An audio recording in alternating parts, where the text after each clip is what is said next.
नमो नमः भवतां सर्वेषां एक कक्षायां हार्दिक स्वागत है। कल हमने जहाँ तक अपत्याधिकार प्रकरण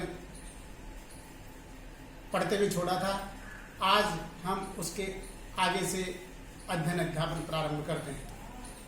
प्रिय छात्रों, जैसा कि आप सबको विदित ही है, हमारा अपत्याधिकार प्रकरण चल रहा है और उसमें हमने करीब 20-25 सूत्रों का अध्ययन अध्यापन कर लिया है। आज हम उसके आगे से प्रारंभ करेंगे। इसलिए अत्र प्रथम सूत्र में आगच्छति अद्य तस्यापत्यम। सूत्र से वृत्ति अस्ति षष्ठन्तात् कृत संदेह समर्थात् अपत्यार्थे उक्ता वक्ष्यमाणा से प्रत्यावाच्य। अर्थात षष्ठन्त कृत संधि कार्य, जहां पर संधि कार्य कर दिया गया है, ऐसे समर्थ प्रातिपदिक शब्द से अपत्य अर्थ में, संतान अर्थ में उक्ता जो कह दिए गए हैं, पहले जिन प्रत्ययों को कह दिया गया है, वक्ष्यमाणा से और आगे जिन प्रत्ययों को कहेंगे, ऐसे प्रत्यय वाच्य वैकल्पिक रूप से होते हैं। सूत्रमिदं द्विपद घटितम अस्ति, प्रथमम अत्र अस्ति तस्य, यह षष्ठन्तम अस्ति, द्वितीय पद अस्ति अपत्यम, यह प्रथमान्तम अस्ति। अनेन प्रकारेण सूत्रमिदं द्विपद घटितम अस्ति। अब इस सूत्र का उदाहरण आता है, तो यहां पर उदाहरण दिया है उपगो अपत्यम औपगव। अर्थात उपगु नामक जो कोई भी व्यक्ति है, उस व्यक्ति की संतान। उपगो अपत्यम पुमान लोकी विग्रह, उपगु गस इस षष्ठ्यंत समर्थ प्रातिपदिक से अलोकी विग्रह होता हुआ तस्यापत्यम सूत्रेण अण प्रत्यय, उपगु गस अण अनुबंध लोप, कृतद्रि समासा से प्रातिपदिक संज्ञा, सुपधातु प्रातिपदिक से शुभ का लोप, उपगु है। इस स्थिति में तद्वितीय सचामदे सूत्र से आदि वृद्धि और गुण सूत्र से अंत्य जो उकार है, उस उकार को गुण करने पर ओकार, ओकार के स्थान पर एचो अयवायाव सूत्र से अव आदेश करके ओपगौ है। पुनः प्रातिपदिक संज्ञा करके प्रथमा विभक्ति के वचन में सुप्रत्यय आएगा, उस सुकार वृत्त विसर्ग करके इस प्रकार से ओपगव प्रयोग हमारा सिद्ध होता है। इसी सूत्र में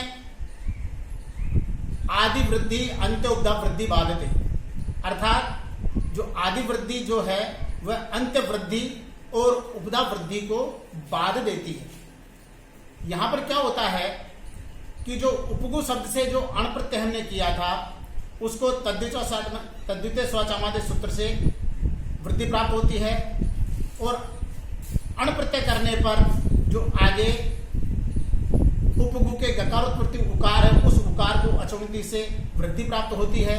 इस प्रकार से दोनों में सूत्र क्रम से परवर्ती होने के कारण आदि वृद्धि अंत्य वृद्धि को बाध देती है और हमारा औपगव प्रयोग सिद्ध हो जाता है। इस सूत्र के संबंध में ही पूर्व पक्ष, अर्थात जिन प्रत्ययों को कह दिया गया है वो एवं वक्ष्यमाणा से और जिन प्रत्ययों को आगे कहेंगे, उसके संबंध में एक कारिका श्लोक वार्ता के रूप में उपस्थित होती है। वह है तस्य इदम अपत्येपि बाधनार्थम कृतम भवेत् उत्सर्ग शेष एवासो वृद्धान्यस्य प्रयोजन। अर्थात तस्य इदम इस अर्थ में अपत्य अर्थ के इसी में समाविष्ट हो जाने के पश्चात भी अण प्रत्यय सिद्ध था, लेकिन फिर भी 6 आदि जो विशेष प्रत्यय है उनको तस्यापत्यम सूत्र से बांधने के लिए इस सूत्र की आवश्यकता होती है। और यह सूत्र उत्सर्ग और शेष है, ऐसे वृत्तसंज्ञक शब्दों से भिन्न शब्दों में भी अण प्रत्यय जो होता है वह ही इसका मुख्य प्रयोजन है। इसी सूत्र के अंतर्गत नीचे लिखा हुआ है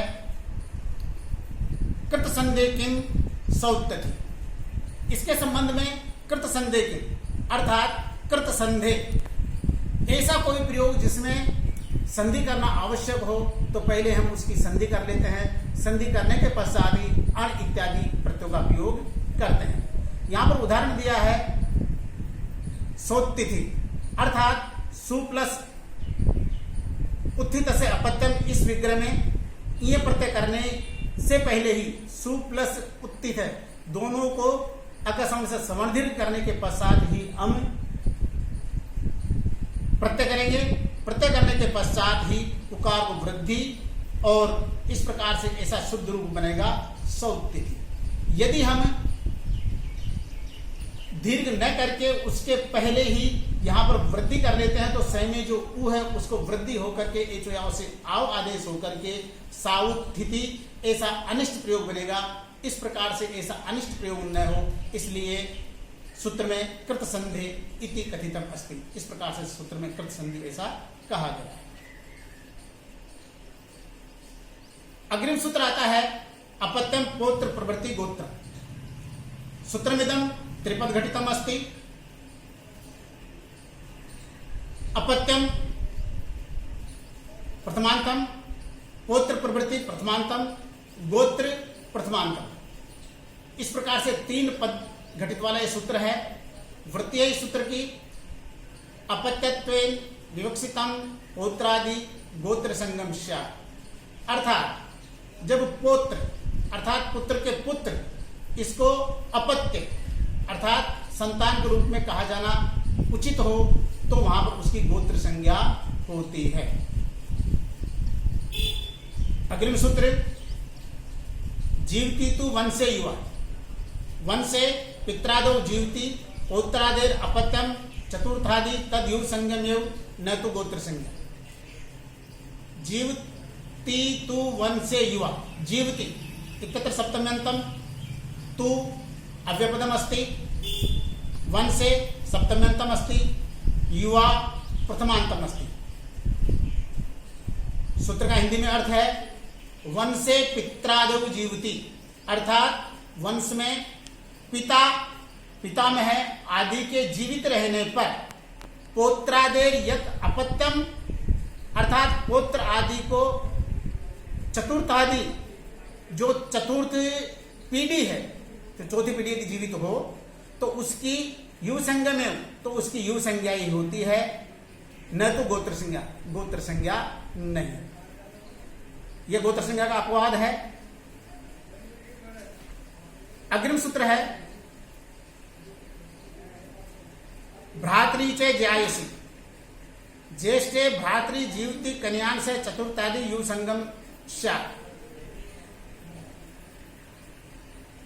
सूत्र का पदच्छेद करते हैं भ्रातृ च ज्यायसी इत्यत्रापि सूत्र त्रिपद घटितम अस्ति।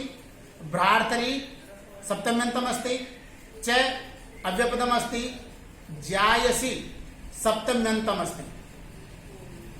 वृत्ति अस्ति अस्य सूत्रस्य ज्येष्ठे भ्रातृ जीवति कन्यान से चतुर्थादि युव संगश्च स्यात्। ज्येष्ठे भ्रातृ हिंदी में अर्थ है ज्येष्ठे भ्रातृ अर्थात अपने बड़े भाई के जीवित रहने पर कन्यांश जो छोटे भाई है, चतुर्थादि चौथे क्रम की, चतुर्थ क्रम के जो छोटे भाई है उनकी युव संगम स्यात्, उनकी युव संज्ञा होती है। अग्रिम सूत्र अस्ति वा अन्यस्मिन् सपिंडे स्थविरतरे जीविति। समानम पिंडम सपिंडम सपिंडम तस्मिन् सपिंडे इत्यत्रापि वा अभ्यम अस्ति, अन्यस्मिन् सप्तम्यंत पदम अस्ति, सपिंडे इत्यत्रापि सप्तम्यंतम अस्ति, स्थविरतरी सप्तम्यंत अस्ति, जीवति तिङन्त अस्ति। सूत्र की वृत्ति है भ्रातुर अन्यस्मिन् सपिंडे स्थविरतरे जीवति पौत्र प्रवृत्तिर अपत्यम जीवत एव युव संगम वाश्य, अर्थात भाई से भिन्न जो हमारी पीढ़ियां हैं उस पीढ़ी में स्थविरतरे इत्यस्य अर्थ होती बड़ी उम्र वाला, अत्यधिक उम्र वाला, जो आयु में सबसे ज्यादा हो ऐसे व्यक्ति, और यदि वह जीवित है, ऐसा व्यक्ति यदि जीवित है तो पौत्र प्रवृत्ति का जो अपत्य अर्थात जो अपत्य जो चतुर्थ संतान है उसकी यु संज्ञा वाच्या, उसकी यु संज्ञा वैकल्पिक रूप से होती है।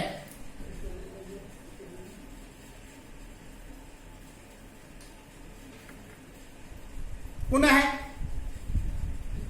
अग्रिम सूत्र आगच्छति। अस्मिन् सूत्रे अधोभागेऽपि किंचित वृत्तानि लिखितमस्ति, परं वयम् अग्रे चलामः।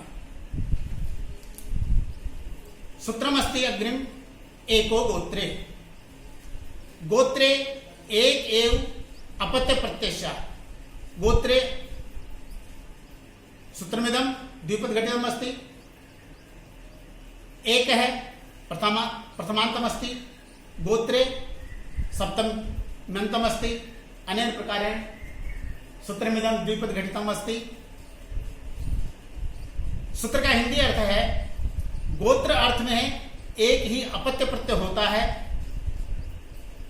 जिस प्रकार से हमारे सूत्रों के भेद बताए गए थे, संज्ञा च परिभाषा च विधिर नियम एवं च अतिदेश अधिकारो षड्विधम सूत्रम उच्यते। अर्थात 6 प्रकार के जो सूत्र होते हैं उनमें से यह सूत्र नियम बताने वाला है, इसलिए इसे नियम सूत्र हम कहते हैं। तो यहां पर बताया गया है कि गोत्रे एक एव अपत्य प्रत्यय, अर्थात गोत्र में एक ही अपत्य प्रत्यय होता है। अब यहां पर हम इस सूत्र का उदाहरण लेते हैं। तो उदाहरण में यहां पर दिया है इसने औपगव्य। औपगव्य में देखिए, उपगु नामक व्यक्ति का पोता, उसकी संतान उपगोर गोत्रापत्यम पुमान इति लोकी विग्रह उपगु गस, ऐसे षष्ठ्यंत समर्थ प्रातिपदिक से एको गोत्र सूत्र के नियमानुसार तस्यापतम सूत्र से अण प्रत्यय हुआ। उपगु गस अण, ये स्थिति बनी। उसके पश्चात अनुबंध लोप हुआ, उपगु गस है, इस प्रकार से बना। तद्युतांत होने के कारण कृत तद्युत समासास्य से प्रातिपदिक संज्ञा हुई। सुपो धातु प्रातिपदिक से सुप का लोप हुआ, उपगु ए।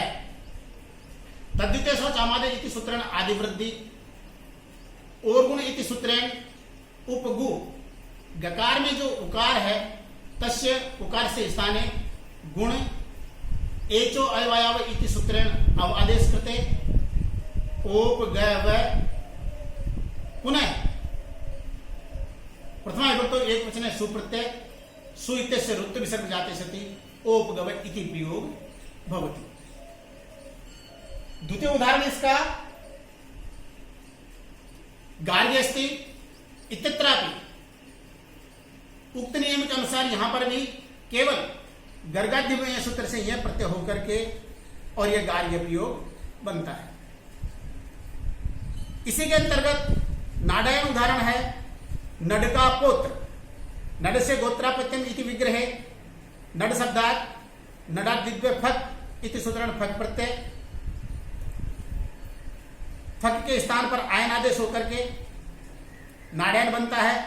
यहां पर भी ये जो एको गोत्र सूत्र है, इस एको गोत्र सूत्र की नियमकता के आधार पर एक ही प्रत्यय होकर के और यहां पर नाडयन प्रयोग बनता है। इस प्रकार से इस सूत्र के अंतर्गत जो ये नियम सूत्र बताया गया है, उसी के नीचे इस प्रकार से बताया गया है।